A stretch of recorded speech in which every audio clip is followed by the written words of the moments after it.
नमस्कार। Income tax की virtual class में आप सभी का बहुत बहुत स्वागत है। बीकॉम सेकेंड ईयर के लिए इनकम टैक्स का ये मेरा सेकेंड वीडियो है। वीडियो फर्स्ट में हमने ये डिस्कस किया था कि कर जो है वो सरकार द्वारा वैधानिक व्यवस्था के अधीन या अंतर्गत लगाया जाता है। वैधानिक व्यवस्था का मतलब अगर हम सरल भाषा में समझें तो there should be a constitutional provision before a tax shall or can be levied to the people of India। यानी भारत के लोगों पर कर लगाने के पहले एक तरह का क्या संवैधानिक प्रावधान होना चाहिए। और इसको सरल भाषा में समझने की कोशिश करें तो कोई भी कर लगाने से पहले उसका क्या होना चाहिए, एक कानून होना चाहिए। इसी तरह से भारतवर्ष में जो आयकर लगाया जाता है वह आयकर अधिनियम 1961 के अंतर्गत लगाया जाता है। यानी आयकर के लिए जो नियम है, जो कानून है, वह कहाँ लिखा हुआ है? वह कानून लिखा हुआ है आयकर अधिनियम 1961 के अंतर्गत। यानी आयकर पढ़ने के लिए हमको क्या पढ़ने की जरूरत है? आयकर अधिनियम 1961 को पढ़ने की आवश्यकता है। जैसा कि आप सब जानते हैं कि एक्ट जो होता है उसको लिखते कैसे हैं? एक्ट जो होता है उसके अंदर बहुत सारे एक्सेप्शंस होते हैं, धाराएं होती हैं, सबसेक्शंस होते हैं, क्लॉजेस होती हैं। तो जब भी हम एक्ट की स्टडी करेंगे तो हमको क्या स्टडी करनी पड़ेगी? सेक्शन की स्टडी करनी पड़ेगी, सबसेक्शन की स्टडी करनी पड़ेगी। जहां तक बीकॉम सेकेंड ईयर के छात्रों का सवाल है, स्टूडेंट्स का सवाल है, उन्हें सेक्शंस को याद करने की आवश्यकता नहीं है। पर वे अगर इसको याद करते हैं और सही से एग्जाम में लिख के आ पाते हैं तो एग्जामिनर पे एक अच्छा इंप्रेशन वो छोड़ पाएंगे। आइए हम आगे चलते हैं अपने वीडियो में। धारा 14 आयकर अधिनियम 1961 के अनुसार व्यक्ति के आय की गणना 5 शीर्षकों में की जाती है। इस वाक्य को समझने के लिए सबसे पहले ध्यान देखिए, मैंने यहां पे लिखा है धारा 14 सेक्शन 14। जब भी आप इनकम टैक्स एक्ट में सेक्शन को मेंशन करेंगे उसके आगे आपको लिखना पड़ेगा, क्या लिखना पड़ेगा? आयकर अधिनियम 1961। इसी तरह से आप कंपनीज एक्ट में सेक्शन लिखते हैं तो उसके आगे क्या लिखना पड़ेगा आपको? सेक्शन नंबर, और फिर क्या लिखना पड़ेगा? Companies act 2013। जब भी आप सेक्शन को मेंशन करें उसके आगे उसका एक्ट का नाम जरूर लिखें। सेक्शन क्या लिखा है? धारा 14 आयकर अधिनियम 1961 के अनुसार व्यक्ति के आय की गणना 5 शीर्षकों में की जाती है। यहां जो शब्द व्यक्ति है उसका मतलब जर्नल में नहीं है। हम कई बार जर्नल बोलते हैं व्यक्ति ने काम किया, व्यक्ति ने काम किया। व्यक्ति का जो मतलब है वो एक स्पेशल मीनिंग है जो इनकम टैक्स एक्ट में दे रखा है। व्यक्ति का मतलब दे रखा है धारा 2 क्लॉज 31 में। कहा दे रखा है व्यक्ति का मतलब? धारा 2 क्लॉज 31 में। उसके नाम उस हिसाब से व्यक्ति में शामिल हैं व्यष्टि इंडिविजुअल, हिंदू अविभाजित परिवार, हिंदू अनडिवाइडेड फैमिली, फर्म एवं सीमित दायित्व साझेदारी, firm it includes limited liability partnership, company, a company, AOP अथवा बीओआई, स्थानीय सत्ता यानी लोकल अथॉरिटी, और अन्य कृति व्यक्ति यानी आर्टिफिशियल जुडिशियल पर्सन। इसका मतलब यह है कि जब भी इनकम टैक्स में पर्सन शब्द का प्रयोग करेंगे तो उसका मतलब क्या है? ये सातों से मतलब। पर्सन का मतलब ये सातों, व्यष्टि से लेके अन्य कृत्रिम व्यक्ति तक।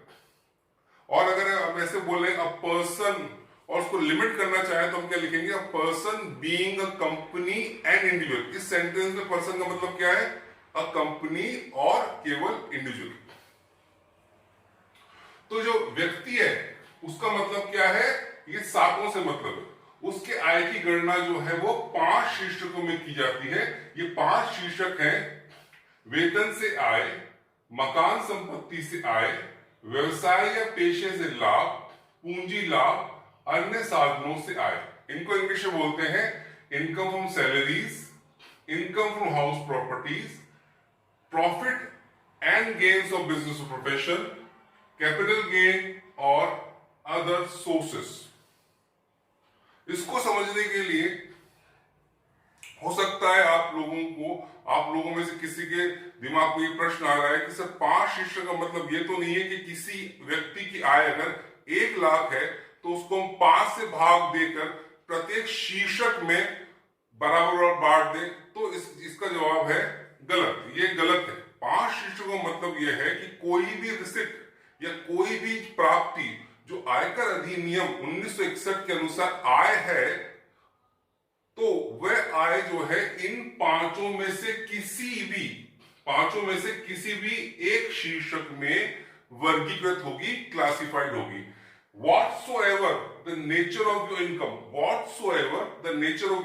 it may falls in any of the 5 heads of income। और दूसरी बात यह है कि ये 5 हेड्स जो इनकम है जिस क्रम में लिखे हुए हैं, एक नंबर पे लिखा है वेतन से आए, दूसरे पे लिखा है मकान संपत्ति से आए, ये इसी क्रम में है। पहले क्रम पे क्या है, वेतन से आए है, और 5वें क्रम पे क्या है, अन्य साधनों से आए। इसी क्रम में एक्ट में मेंशन है। आगे चलते हैं। प्रत्येक शीर्षक के अंतर्गत कर योग्य आय अलग अलग ज्ञात की जाती है, यानी कि आपको प्रत्येक शीर्षक के अंतर्गत कर योग्य आय की गणना करनी पड़ेगी। वेतन से आय में कर योग्य आय की गणना करनी पड़ेगी, मकान संपत्ति से आय में कर योग्य आय करनी पड़ेगी। इसी तरह से प्रत्येक शीर्षक के अंतर्गत आपको कर योग्य आय की गणना करनी पड़ेगी।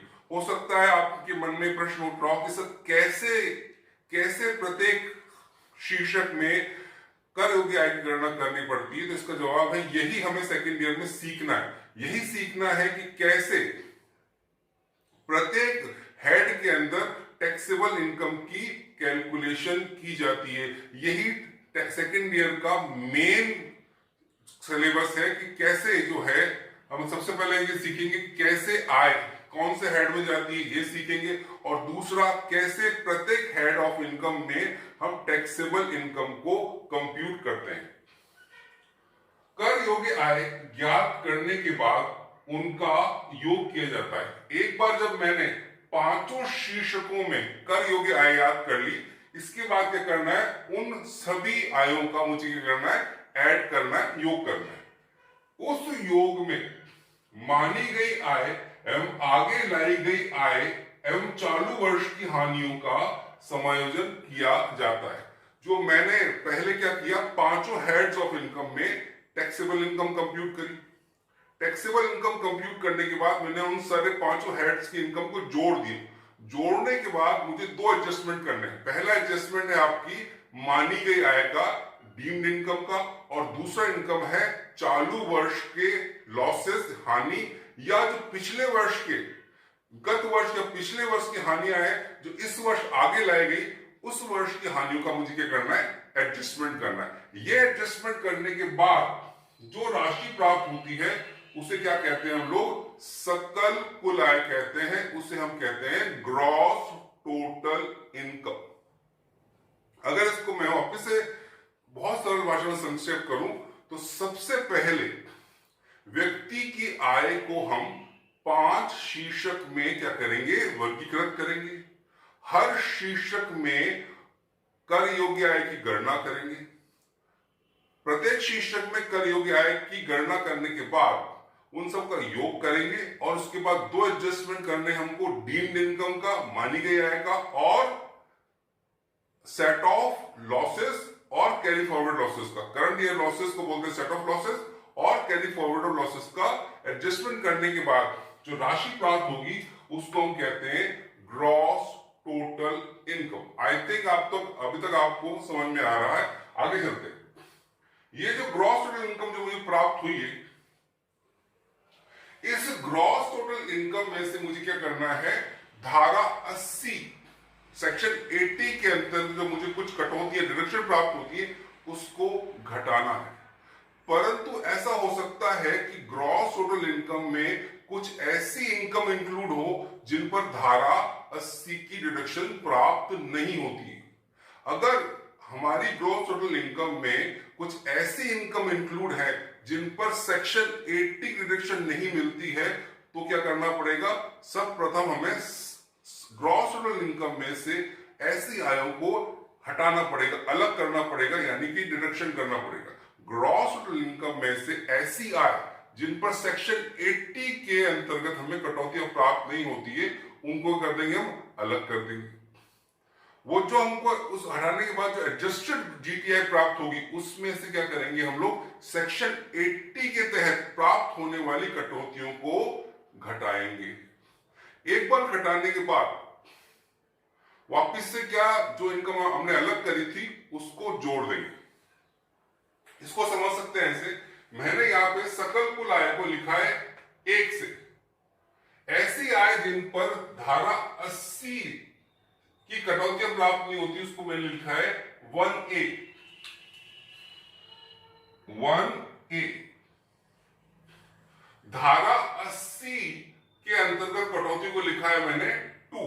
तो मैंने क्या किया है, 1 में से पहले क्या किया है, सकल कुल आय में से क्या घटाएंगे, ऐसी आय जिन पर धारा 80 की कटौतियां प्राप्त नहीं होती। यानी सबसे प्रथम हम क्या करेंगे, जीटीआई में से लेस करेंगे ऐसी आय जिन पर धारा 80 की कटौती प्राप्त नहीं होती।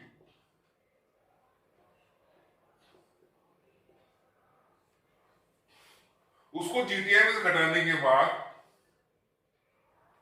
क्या करेंगे हम लोग, फिर उसमें से क्या करेंगे, धारा 80 में प्राप्त होने वाली कटौतियों को घटाएंगे,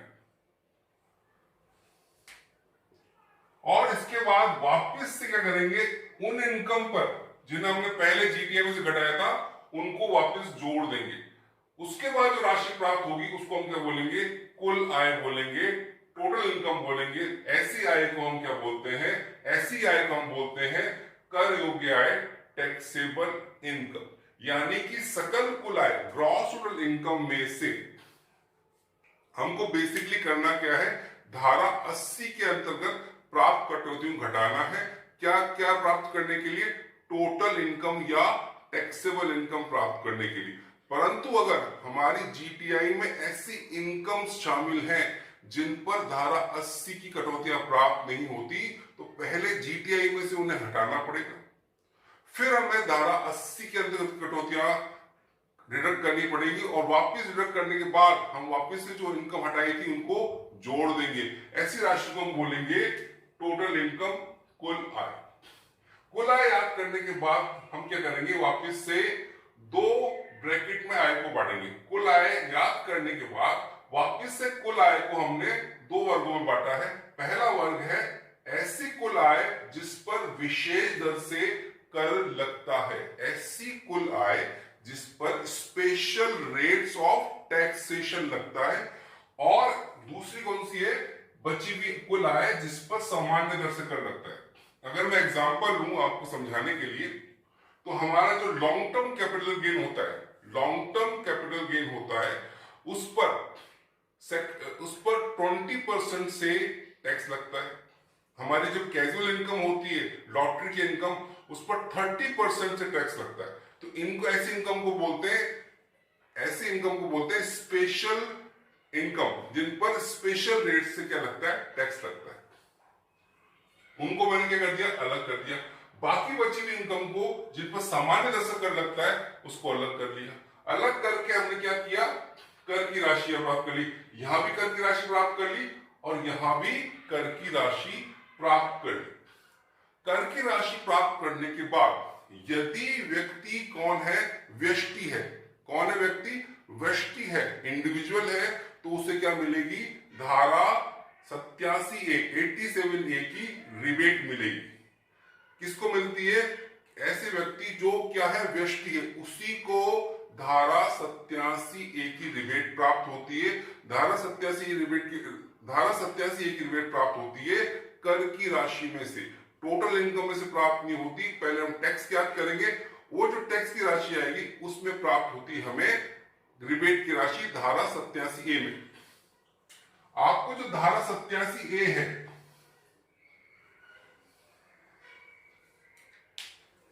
धारा 87A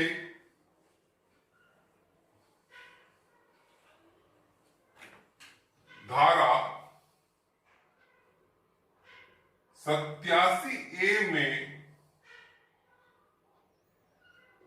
केवल इंडिविजुअल को छूट प्राप्त होती, इंडिविजुअल को रिबेट प्राप्त होती है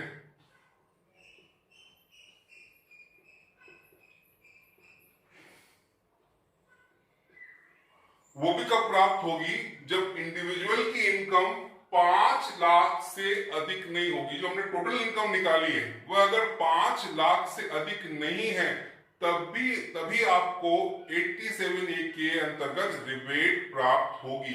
यदि आपकी टोटल इनकम जीटीआई में से क्या किया था मैंने, धारा 80 के अंतर्गत की कटौती घटाई थी, वो घटाने के बाद जो राशि प्राप्त हुई थी वो यदि 5 लाख से अधिक नहीं है तभी आपको रिबेट मिलेगी 87A में। अगर वह राशि 5 लाख से अधिक है तो आपको रिबेट प्राप्त नहीं होगी। दूसरी बात, रिबेट प्राप्त होती है कर की राशि में से, टोटल इनकम जीटीआई में से रिबेट प्राप्त नहीं होती। तो मैंने यहां क्या निकाला है, कर की राशि याद करिए। उस कर की राशि में से मैं क्या घटाऊंगा, रिबेट घटाऊंगा। रिबेट घटाने के बाद क्या प्राप्त होगी, मुझे वापस से कर की राशि प्राप्त होगी। उस कर की राशि में क्या करूंगा मैं, उस कर की राशि में जोड़ूंगा मैं उपकर, जिसको बोलते हैं आजकल HEC, health and education cess. कर की राशि में से रिबेट घटाने के बाद जो राशि प्राप्त होगी उस पर लगाऊंगा मैं उपकर, हेल्थ एंड एजुकेशन सेस कितने परसेंट से, 4% से, 4% की रेट से लगाऊंगा। उस राशि पर जो प्राप्त होगी रिबेट घटाने के प्राप्त, ये जो प्राप्त हुई राशि रिबेट घटाने के बाद जो कर की राशि प्राप्त हुई है उसमें मैंने क्या जोड़ा, हेल्थ एंड एजुकेशन सेस। ये जो राशि आई है ये राशि क्या है, वह राशि है जो आपको कर के रूप में चुकानी है। यानी कि मैंने आपको क्या सिखाया है कि कैसे हम व्यक्ति के आय की गणना करते हैं।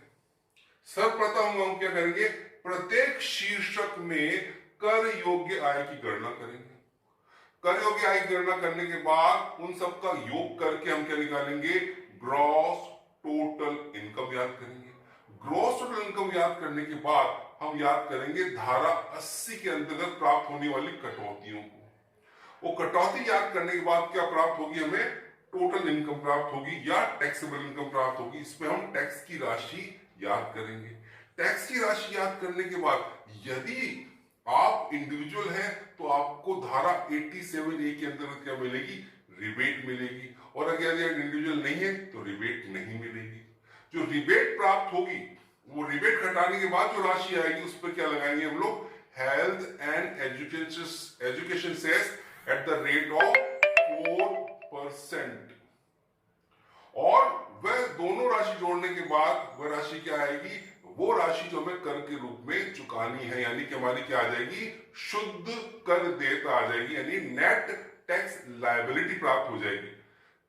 परंतु यदि आपने वर्ष के दौरान एडवांस टैक्स जमा कराया है या टीडीएस कट चुका है आपका, तो जो मैंने ये राशि यहां निकाली है, जो मैंने यहां राशि निकाली है, इसमें से क्या करूंगा मैं, एडवांस टैक्स और टीडीएस को घटा दूंगा। जो मैंने अभी आपको बताया था कि शुद्ध कर आया है, कर में से सेस उपकर जोड़ने के बाद जो मेरी शुद्ध कर देयता आई थी उसमें मैं एडवांस टैक्स घटा दूंगा। यदि वर्ष के दौरान मैंने एडवांस टैक्स जमा कराया है या मैंने मेरा टीडीएस कोई कट गया है तो मैं वो टीडीएस कटने के बाद जो राशि प्राप्त होगी उसका भुगतान इनकम टैक्स अथॉरिटी को करूंगा। ये जो आज की क्लास है, ये क्लास थी कि आपको बता सकूं कि कैसे हर व्यक्ति की आय की गणना की जाती है, कैसे ग्रॉस टोटल इनकम की गणना की जाती है, कैसे टोटल इनकम की गणना की जाती है। मेरे हिसाब से हर जो व्यक्ति जो पहली बार इनकम टैक्स पढ़ रहा है उसके लिए एक ढांचे की तरह कार्य करेगा। ये ढांचा अगर आप लोग समझ में नहीं आएगा तो आगे हो सकता है आपको व्यक्तियों की कुल आय निकालने में, इंडिविजुअल की कुल आय निकालने में, फर्म की कुल आय निकालने में दिक्कत आए। तो मेरा आपसे नम्र निवेदन है कि इस वीडियो को 2-3 बार देखिएगा, और अगर कोई दिक्कत हो तो आप मुझसे नोटिफिकेशन पूछ सकते हैं। नेक्स्ट जो वीडियो बनाऊंगा उसमें मैं आपको बताऊंगा कि कैसे मकान संपत्ति से आय यानी income from house property head में कैसे टैक्सेबल इनकम की कंप्यूटेशन किया जाता है। तब तक के लिए आप सबको बहुत बहुत धन्यवाद। Thank you.